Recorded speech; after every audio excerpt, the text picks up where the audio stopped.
뉴스로 배우는 한국어 시간입니다. 자막의 뉴스 제목부터 보겠습니다. 국내 명품 시장 활활, 새로운 큰손, MZ세대.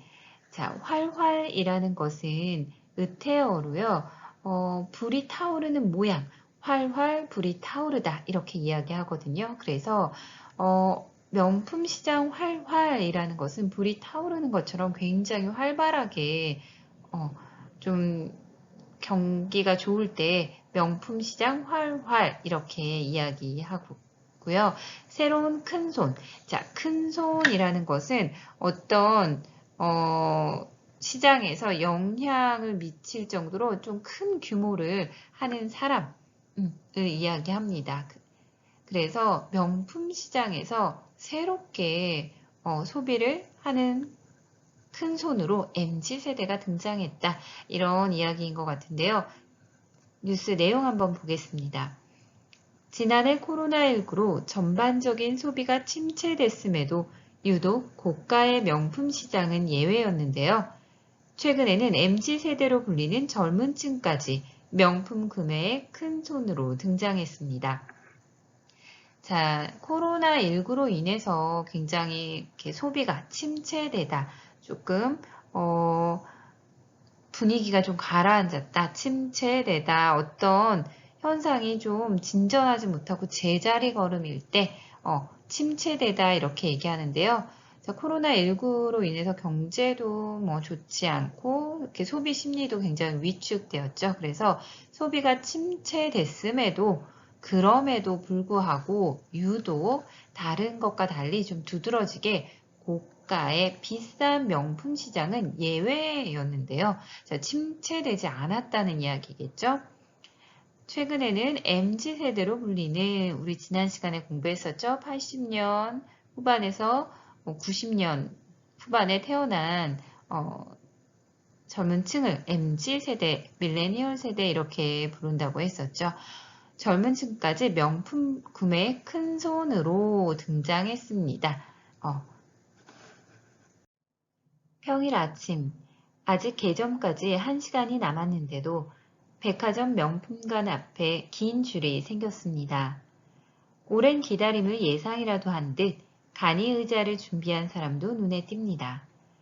명품을 사려는 사람들이 번호표를 먼저 받기 위해 일찍부터 모인 겁니다. 자, 화면 보면 그대로 나와 있죠? 평일 아침, 백화점이 문을 여는 개점까지 1시간이 남았는데도 명품관 앞에 긴 줄, 그죠? 이렇게 사람들이 명품관 앞에서 기다리고 있는 거겠죠. 긴 줄이 생겼습니다. 자, 오랜 기다림을 예상이라도 한 듯 간이의자는 여기 지금 보이시죠? 이렇게 좀 간단하고 편리한 간이 이렇게 이야기하거든요. 이런 의자까지 준비한 사람도 눈에 띕니다. 자, 왜 이렇게 기다리고 있는 거죠? 먼저 번호표를 받기 위해서 일찍부터 백화점 앞에서 기다리고 있는 거죠. 코로나19로 지난해 전 세계 명품 매출이 20% 가까이 감소한 상황 속에서도 우리나라 명품 시장에는 불황의 그림자가 보이지 않았습니다. 지난해 국내 명품 매출은 14조 원대로 전년과 비슷한 수준으로 조사됐습니다. 시장 규모 1위 미국을 비롯해 일본과 프랑스, 영국에서 명품 브랜드 매출이 하락했지만 우리나라는 오히려 독일을 제치고 한 계단 상승하며 7위에 올라섰습니다. 자, 여기 왼쪽 그래프 한번 볼까요? 전 세계 명품 매출. 자, 전 세계 명품 매출은 2019년에는 3,544억이었는데요. 2020년에는 19%, 20% 가까이 감소했죠. 그런데 한국에서는 불황의 그림자가 보이지 않았대요. 지난해 한국 명품 매출은 14조 원대로 전년과 비슷한 수준으로 조사됐다고 하네요.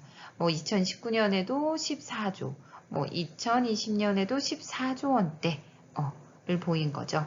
그리고 오른쪽 그래프 한번 볼게요. 오른쪽 표 전 세계 명품 매출 순위는 1위가 미국이고요. 그 다음으로 중국 이렇게 나타났는데요. 그래서 가장 무엇을 시작으로의 의미로 무엇을 비롯해 이런 표현도 사용합니다. 그래서 을 비롯해 뒤에는요. 이거는 앞에는 명사겠죠. 이것을 시작으로 그 다음 이렇게 명사를 좀 여러 가지 써주시는 게 좋습니다.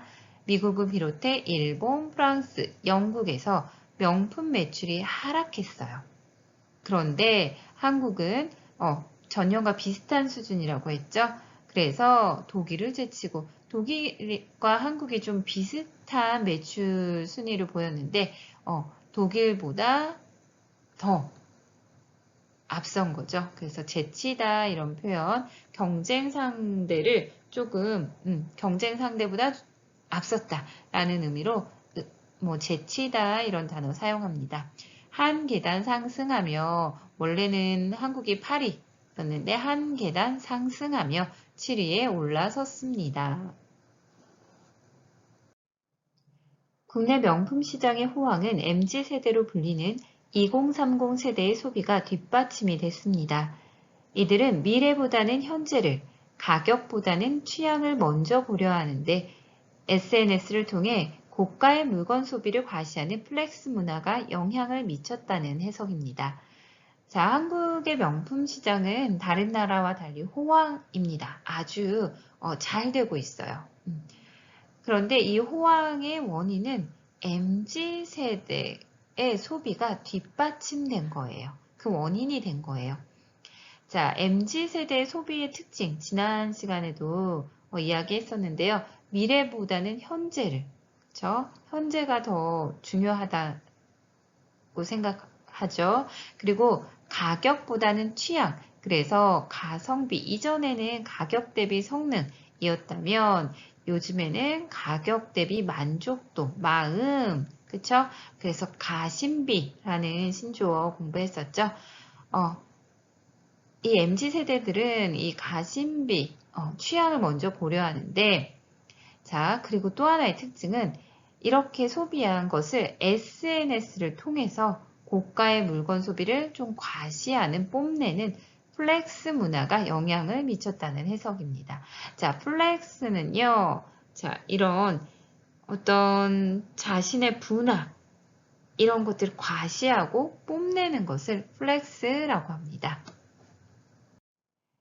실제 백화점 명품 구매 고객의 절반이 20대와 30대인 것으로 조사됐는데 이들은 명품을 사서 즐기다가 중고로 되파는 리셀에도 자유롭습니다. 여기에 코로나19 장기화로 해외 여행길이 막히고 소비도 억눌리자 이른바 보복 소비 차원에서 명품 구매를 택했다는 분석도 있습니다. 자, 그래프 보시면 2030 세대 명품 구매 비중, 자, 신세계 백화점, 롯데백화점에서 명품을 구매한 2030 세대가 거의 과반수를 넘거나 과반수 정도, 거의 반을 차지한 것으로 조사됐네요.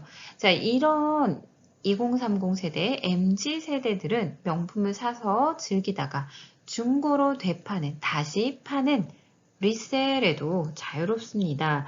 아무래도 이 젊은 세대들이 굉장히 모바일 사용도 거리낌이 없잖아요. 다른 기성 세대들에 비해서. 그래서 온라인에서 이렇게 중고로 많이 되팔기도 한다고 하네요.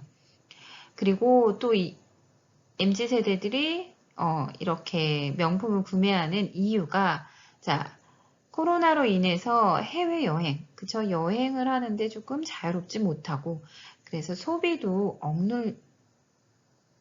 그래서 억누르다라는 것은 어떤 의미죠? 어떤 것을 자유롭게 행동하지 못하도록 압력을 가하는 거죠. 자, 그래서 소비도 자유롭게 할 수 없었어요. 그래서 이른바 소위 보복 소비라는 말도 등장했어요. 보복이라는 것은 어떤 사람이 나에게 한 것을 나도 똑같이 하겠다라는 의미거든요. 그래서 보복 소비라는 것은 어떤 다른 바깥의 요인에 의해서 억눌렸던 소비가 한꺼번에 분출되는 현상을 이야기해요. 그래서 요즘처럼 코로나19 때문에 좀 소비가 위축됐어요. 그런데 그래서 좀 답답하잖아요. 그래서 한꺼번에, 소비 폭발로 이어지는 거 보복 소비 이렇게 이야기합니다. 그러한 차원에서 이렇게 젊은 세대들이 명품 구매를 택했다는 분석도 있습니다. 네, 오늘은 MZ 세대들의 소비의 특징 중 하나, 좀 명품을 많이 구매한다, 라는 내용의 뉴스를 봤는데요. 자, 이렇게 명품을 구매한다고 해서 무조건 과소비한다고 생각해서는 안 될 것 같습니다. MZ 세대들은 가심비를 중시하며 좀 명품을 구입한 후에 좀 사용하다가 다시 좀 온라인 중고시장에서 되팔면서 좀 효율적으로 소비를 한다고도 볼 수 있을 것 같은데요. 자, 이러한 명품 소비가 좀 보복 소비일 수도 있다는 해석이 있는데요. 자, 코로나로 인해서 조금 자유롭지 못한 생활이 계속 되다 보니까 이런 현상도 나타나는 것 같습니다. 얼른 코로나가 좀 사라져서 좀 자유롭게 여행도 가고 그런 날이 빨리 오기를 바랍니다.